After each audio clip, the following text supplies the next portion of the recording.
News से अभी हम समता पार्टी के ऑफिस में हैं। हमारे साथ है राजू कुमार मंडल, जिला अध्यक्ष हैं। विधानसभा जो चुनाव आ रहे हैं उनके बारे में इनसे कुछ बातचीत करते हैं। जी सर बताइए। सबसे पहले तो नमस्कार सभी बिहार वासियों को, मुजफ्फरपुर वासियों को। देखिए, समता पार्टी हमारी जो है पूरे बिहार में लड़ रही है और माननीय प्रदेश अध्यक्ष श्री उदय मंडल जी, उनके नेतृत्व में हम लोग चुनाव लड़ रहे हैं। और हमारे पार्टी के, समता पार्टी के मुख्यमंत्री उम्मीदवार के रूप में उदय मंडल जी हैं, जो एक बहुत ही सुयोग, कर्मठ और शिक्षित व्यक्ति है। उन्होंने इंजीनियर कर रखा और हमारे पार्टी में जितने भी लोग हैं सब पढ़े लिखे लोग हैं। साथ में हमारे प्रिय रंजन ठाकुर जी है, जो प्रदेश अध्यक्ष है छात्र परिषद के, काफ़ी पढ़े लिखे लोग हैं।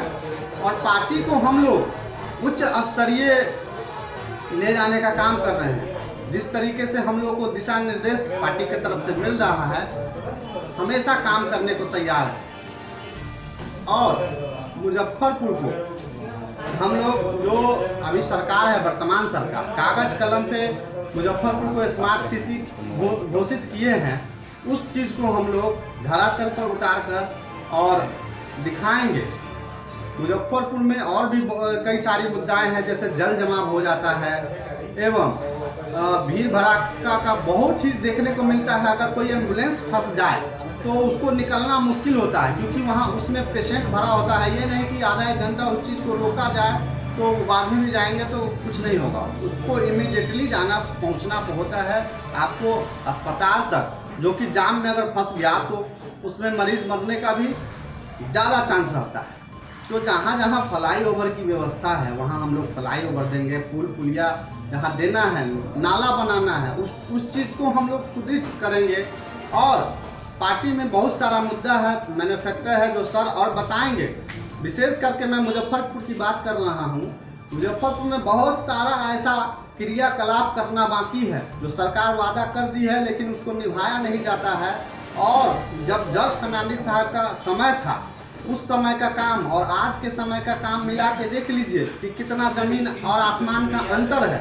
हम लोग उनके द्वारा जो उनका जो सपना था, उसको हमारी पार्टी और हम लोग पूरा करने का काम करेंगे और मुजफ्फरपुर को स्मार्ट सिटी बनाएंगे।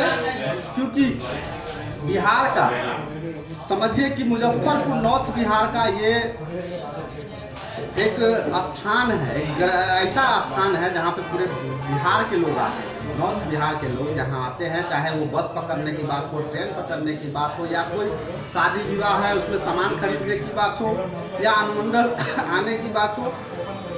तो बहुत सारा ऐसा है जो मुजफ्फरपुर को, हम लोगों को बहुत आगे ले जाने की बात है। और पूरे बिहार को हमारा पार्टी एक नया पहचान देने का काम करेगा। क्योंकि बिहार से लोग दिल्ली जाते हैं, मुंबई जाते हैं। अभी एक गाना देख रहे हैं, चल रहा है खूब जोर से, काबा काबा बिहार में। आप देख रहे हैं कि किस तरह से बेरोजगारी बढ़ गया हुआ है। लोग उस पर कमेंट कर रहे हैं, फिर भी सरकार को नहीं दिख पा रहा है कि आखिर बिहार में कौन सा काम हो रहा है। हम लोग उसको बदलने का काम करें।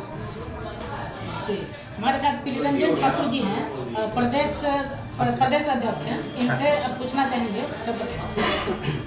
पहले तो बता दें कि बिहार में हम एक तीसरा विकल्प देने की तैयारी कर रहे हैं, और वो सीधे तीसरा विकल्प नहीं, वो ऐसा विकल्प हो जिसमें ईमानदार नेता उभरे, जो कि पलायन की जो समस्या है, बेरोजगारी की जो समस्या है, और जैसे स्वास्थ्य व्यवस्था, आज तक 15 साल में नीतीश कुमार बहाली नहीं निकाला डॉक्टर का। हर एक अस्पताल में डॉक्टर की कमी है। ये किसकी जिम्मेवारी है? सिर्फ पिछले 15 साल को याद कराते हैं जो उसमें जंगल राज था। तो आप में कौन सा राज है? आप में नित्य हत्याएं हो रही है, लूट हो रहा है। और इस बार कोरोना काल में आपने देखा सरकार ने किस तरह से हाथ खड़ा कर लिया। सरकार ने सीधा कह दिया कि हम मजदूरों को लाने में सक्षम नहीं हैं। क्या वो मजदूर विदेश के थे? क्या वो बिहारी नहीं थे?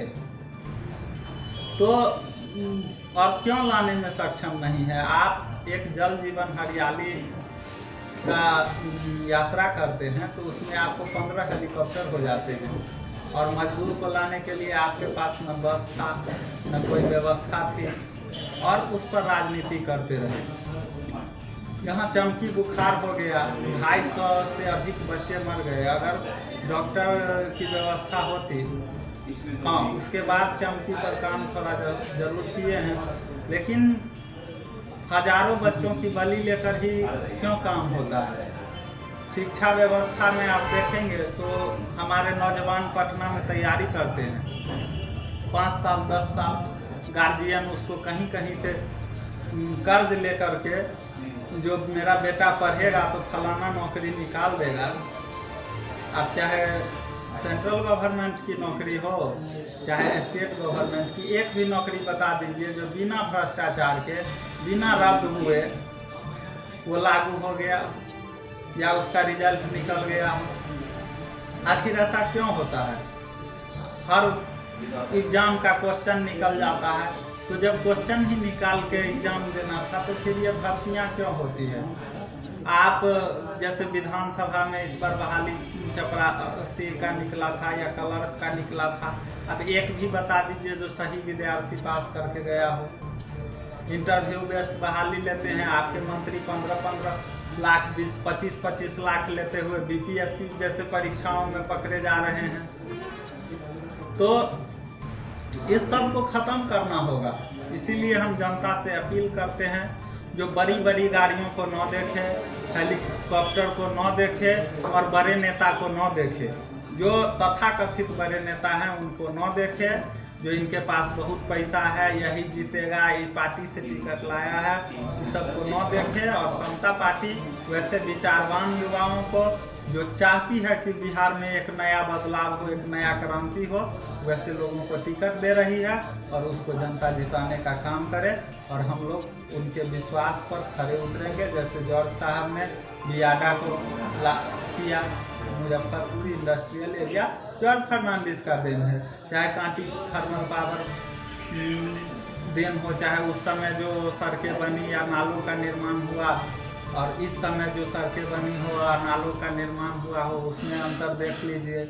आज मंत्री जी क्यों कमर भर पानी में घूमते रहते हैं, नगर विकास मंत्री हैं।